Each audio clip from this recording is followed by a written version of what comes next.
68 anyos na lalaki sa Bangaldan, Pangasinan, patay matapos na atakihin sa puso matapos na makatulog sa kwartong walang bentilasyon.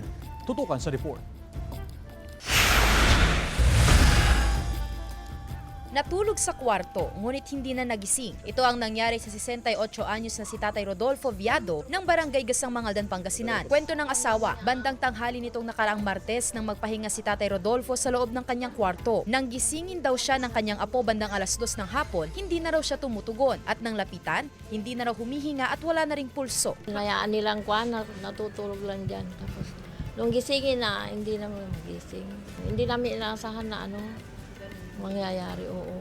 Sa death certificate, atake sa puso ang ikinasawi ng biktima. Posible raw na hudyat nito ang sakit niyang diabetes at ang init sa loob ng kwarto kung saan siya natulog. Nagpapahinga raw kasi siyang walang electric fan at nakasara ang mga bintana at pinto kaya walang ventilasyon sa loob ng kwarto. Palagi namin sinasabi yan. Kung minsan kasi dito lang siya.